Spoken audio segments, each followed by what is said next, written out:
Hello, Ohio! Yeah, it is good to be back in Cleveland. Last time I was here is about a year ago. Final days of the campaign. I know how much you miss hearing how I approve this message every night on TV. I will say it is nice to be here when the only real battle for Ohio is the Browns-Bengals game this Sunday. Got the Browns shirt right here, Browns cap. I want to thank Scotty for that terrific introduction. Give him a big round of applause. He was a natural.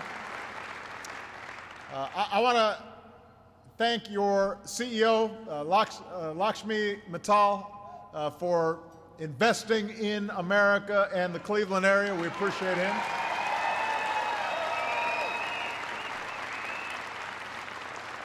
And I want to thank all of you for having me here today. Along with me, there are a couple people I just want to acknowledge. First of all, America's Secretary of Energy is here, right there. And Congresswoman Marcy Kaptur is here. Give Marcy a big round of applause. Fighting for working people every day. And earlier this afternoon, I had a chance to see your mayor, Frank Jackson, your county executive, Ed Fitzgerald, and I want, even though they're not here, I want to thank them for the great work they're doing on behalf of working people throughout the region.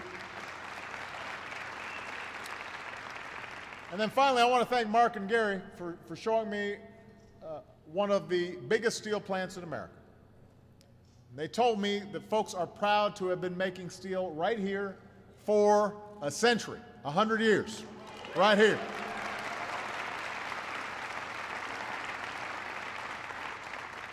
And they explained that today the steel you make is some of the strongest you'll find anywhere in the world. It's one of the most productive plants in the world, best workers in the world. And what's remarkable is, when you think about it, go back to where this plant was just a few years ago. The economy was in a free fall. Auto industry on the brink of collapse. And that meant demand for steel had dried up. The blast furnaces went quiet. About 1,200 steel workers punched out for what might have been the last time. And that all came at the end of a decade when the middle class was already working harder and harder just to get by, and nearly 1 in 3 American manufacturing jobs had vanished. A lot of them going overseas. And that could have devastated this community for good. But we rolled up our sleeves. We made some tough choices. We rescued and retooled the American auto industry. It saved more than 1 million jobs. We bet on American ingenuity and American workers, and assembly lines started humming again, and automakers started to make cars again. And just a few months after this plant shut down, your plant manager got the call. Fire those furnaces back up. Get those workers back on the job. And over the last 4 years, you've made yourselves one of the most productive steel mills, not just in America, but in the world. In the world.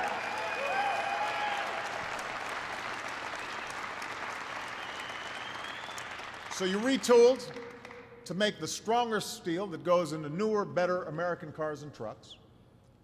You created new partnerships with schools and community colleges to make sure that folks who work here have the high-tech skills that they need for the high-tech jobs. Because I was looking around this factory, and there's a whole bunch of computer stuff going on. And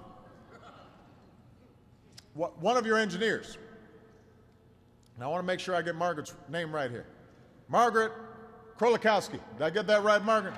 Where's Margaret? Where is she? There she is, back there. So I'm going to quote you. I'm going to quote you. Here's what Margaret said. When we came back, we wanted to make sure we were in a position where we never shut down again. Never shut down again. And that means making sure that workers here are constantly upgrading their skills and investments being made in the state-of-the-art technology. And it was interesting when I was meeting a number of the folks who were giving me the tour. Folks been here 30 years, 40 years, but obviously the plant's changed, and so during that period they've had to upgrade their skills. And that's what's happened. And the story of this plant is the story of America over the last 5 years. Now, we haven't just been recovering from a crisis. What we've been trying to do is rebuild a new foundation for growth and prosperity to protect ourselves from future crises. And because of the grit and resilience and optimism of the American people, we're seeing comeback stories like yours all across America. Over the last 44 months, our businesses have created 7.8 million new jobs. Last month, another 200,000 Americans went back to work. And a lot of those jobs are in manufacturing.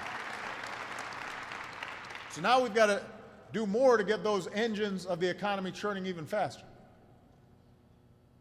But because we've been willing to do some hard things, not just kick the can down the road, factories are reopening their doors, businesses are hiring new workers, companies that were shipping jobs overseas, they're starting to talk about bringing those jobs back to America.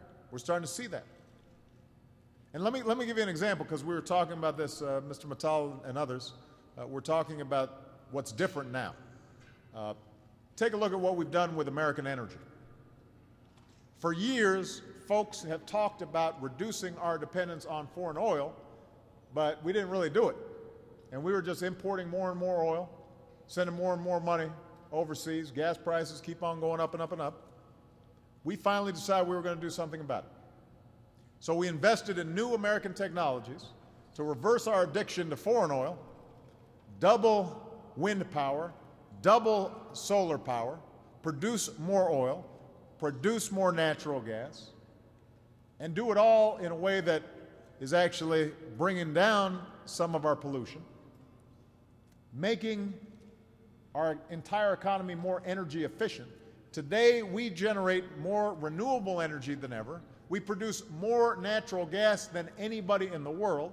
Just yesterday, we learned that for the first time since 1995, the United States of America produces more of our own oil here at home than we buy from other countries. First time since 1995.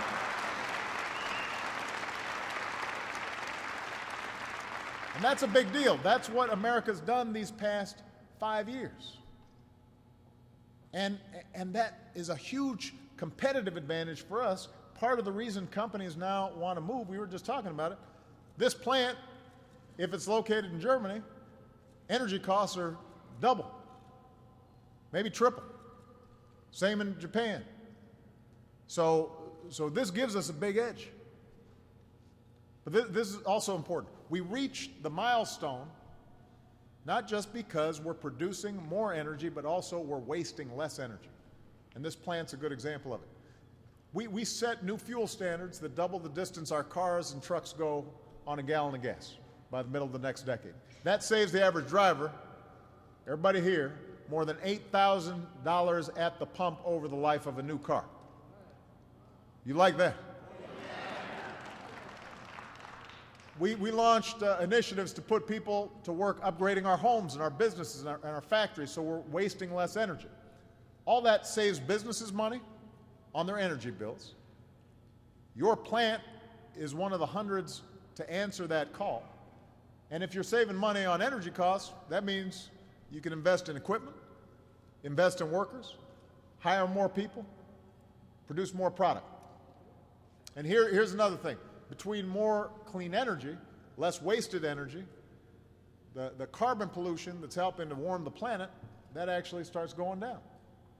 And that's good news for anybody who cares about leaving the planet to our kids that is as beautiful as the one we got from our parents and our grandparents. So, it's a win-win. Our economy keeps growing, creating new jobs, which means that strengthening our energy security and increasing energy efficiency doesn't have to be a choice between the environment and the economy. We can do both. So we've tackled the way we use energy. That's making America more competitive, in order to attract good jobs. We've also tackled our deficits. A lot of people have been concerned about deficits. Since I took office, we cut them in half. That makes America more attractive when it comes to business investment decisions. And we've tackled a broken healthcare system. Obviously, we're not done yet. But over the last 3 years, healthcare costs have grown at the slowest pace on record. And this is a great place to work, thanks to a great steelworkers union and cooperation between management and labor. But just keep in mind that if businesses' health care costs are growing at about 1/3 the rate that they were a decade ago, that makes America a more affordable place to do business. And it also means that the investors here, if they're putting less money into health care costs, they can put more money in terms of hiring more workers and making sure that they're getting good pay. So that's what all these tough decisions are about, reversing the forces that have hurt the middle class for a long, long time, and building an economy where anybody, if you work hard, you can get ahead. That's what plants like this have always been about. It's not that it's easy work, but it means if you work hard, you've got a chance to buy a home, you've got a chance to retire, you've got a chance to send your kids to school, you have a chance to maybe take a little vacation once in a while. That's what people strive for. And that's what will make the 21st century an American century, just like the last century was. But I didn't run for president to go back to where we were. I want us to go to the forward. I want us to go towards the future. I want us to get us to where we need to be. I want to solve problems, not just put them off. I want to solve problems. And we've got to do more to create more good middle-class jobs like the ones folks have here. That means we've got to do everything we can to prepare our children and our workers for the competition that they're going to face. We should be doing everything we can to help put some sort of advanced education within reach for more young people. Not everybody's got to go to a 4-year college, but just looking at the equipment around here, you've got to have a little bit of advanced training. It may come through a community college, it may come through a technical school, but we got to make sure you can get that education, your kids can get that education without going broke. Without going into debt. So we're working on that. Another thing we should be working on, fixing a broken immigration system. You know, when you think about this whole region, a lot of folks forget, but almost everybody who worked in that plant 100 years ago came from someplace else. And so we've got now a new generation of hopeful, striving immigrants. We've got to make sure that they come legally and that we do what we need to secure our borders, but we also got to make sure that we're providing them opportunity just like your parents, grandparents, great-grandparents received when they arrived at this plant. And that's important. And by the way, it'll help our economy grow because then they're paying taxes and helping invest and build here in America. We should do everything we can to revitalize American manufacturing. You know, manufacturing is, that's the hub of our economy. When our manufacturing base is strong, the entire economy is strong. A lot of service jobs depend on servicing manufacturing jobs. And typically manufacturing jobs pay a little bit better. So that's been a path, a ticket to the middle class. So when we make steel and cars, make them here in America, that helps. Like I said, work may be hard, but it gives you enough money to buy a home and raise a kid, retire, and send your kids to school. And those kinds of jobs also tell us something else. It's not just how much you get in your paycheck, it's also a sense of I'm making something and I'm helping to build this country. It helps establish a sense of that we're invested in this country. Tells us what we're worth as a community. You know, one of your co-workers, Mike Longa, where's Mike? Is he back here? That's Mike right there. Mike grew up here. His mom and dad worked at this plant. This plant helped put Mike and 4 brothers and or sisters through college. And once this plant started growing again, Mike got his chance to be a steel worker here and provide for his own 2 young kids. So it's a generational thing, and I want to keep that going. In my State of the Union address, I talked about how we created America's first manufacturing innovation institute right here in Ohio. Marcy Kaptur has been a big proponent of this because she knows how important manufacturing is. I want to create more of them. Places where businesses are working with universities and they're partnering to figure out what are the new manufacturing techniques that keep us at the cutting edge so that, you know, China or Germany don't get ahead of us in terms of the equipment that's being invested. We want to be at the cutting edge, so what we're producing is always the best steel, it's always the best cars, but that requires research and investment. And your Senator, Sherrod Brown, helped us to create that first manufacturing hub in Youngstown, and he's now leading a bipartisan effort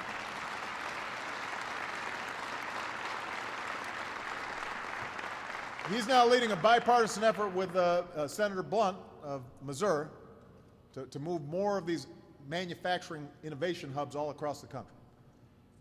And Congress should pass Sherrod's bill. We should be doing everything we can to guarantee the next revolution in manufacturing happens right here in Cuyahoga, happens right here in Ohio, happens right here in America.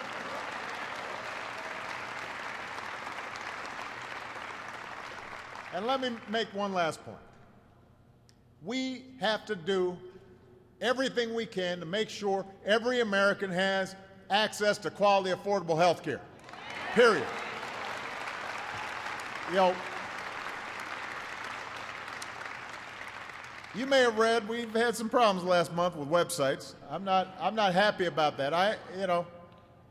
And I had a press conference today and I said, you know what, we fumbled the ball in terms of the rollout. But we always knew this was going to be hard. There's a reason why folks have tried to do it for 100 years and hadn't done it. And it's complicated. There are a lot of players involved. The status quo is entrenched. And so, yes, there's no question the rollout on the Affordable Care Act was much tougher than we expected. But I want everybody here to understand, I am going to see this through. I want millions of Americans to make sure that they're not going broke when they get sick, and they can go to a doctor when their kid gets sick. And we're not apologizing for that. We are going to get this done.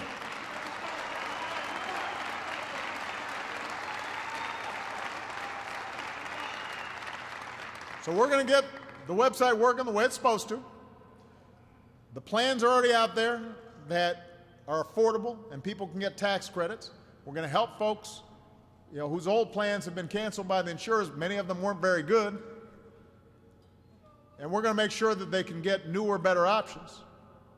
But we're not going to go back to the old system because the old system was broken. And every year, thousands of Americans would get dropped for coverage or denied their medical history or exposed to financial ruin. You guys are lucky that you work at a company with a strong union that gives you good health benefits. But you know friends and family members who don't have it, and you know what it's like when they get sick.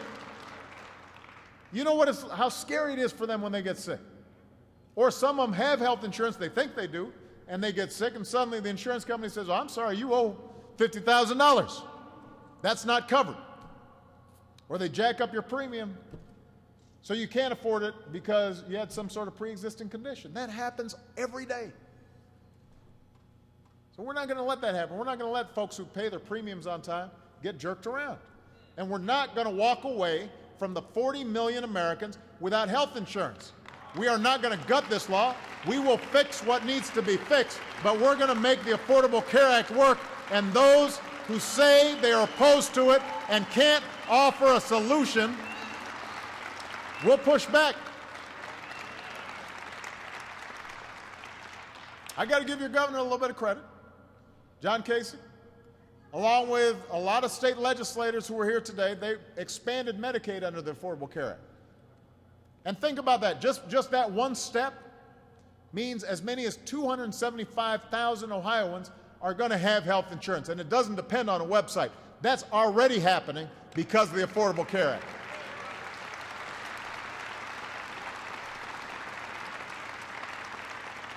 And I think it's fair to say that, the governor didn't do it because he just loves me so much.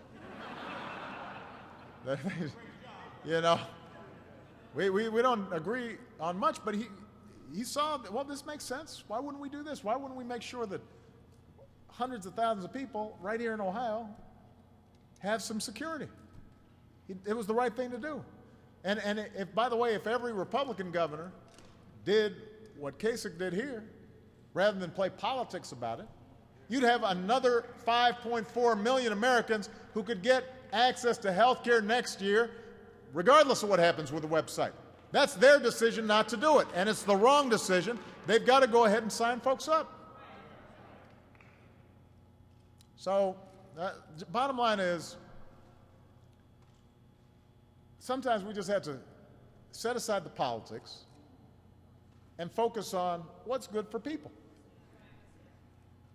What's good to grow our middle class? What's going to help keep plants like this growing? What's going to make sure we're putting more people back to work? What's going to really make a difference in terms of our kids getting a great education? And look, we've done it before. That's the good news. Now, the good news is that America's, look, we make mistakes, we have our differences, our politics get screwed up sometimes, websites don't work sometimes. But we just keep going. We didn't become the greatest nation on earth by accident. We did it because we did what it took to make sure our families could succeed, make sure our businesses could succeed, make sure our communities could succeed. And if you don't believe me, listen to one of your coworkers. Right? So Sherrod Brown, earlier this year, brought a special guest along with him to the State of the Union address. One of your coworkers, Cookie Hall. Where's Cookie? Is Cookie here? She's back at the hall working. Well, let me say something nice about her behind her back. So Cookie said, let me make sure I can find this.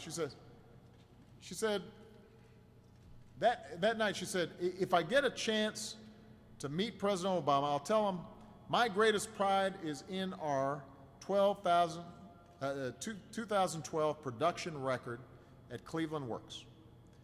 We're the most productive steel workers in the world. More than a ton of steel produced for every single one of the workers at this plant. That's pretty good. That's pretty good. So, all of you are an example of what we do when we put our minds to it. Yeah, this plant was closed for a while. We go through hard times. And a lot of our friends are still going through hard times. But when we work at it, we know we can get to a better place. And we can restore some security to a middle class that was forged in plants just like this one, and keep giving ladders of opportunity for folks who are willing to work hard to get into the middle class. That's what I'm about. That's what this plant's about. I'm proud to be with you. And as long as I have the honor of being your president, I'm going to be waking up every single day thinking about how I can keep on helping folks like the ones who work in this plant. God bless you. Thank you. God bless you. God bless the United States of America.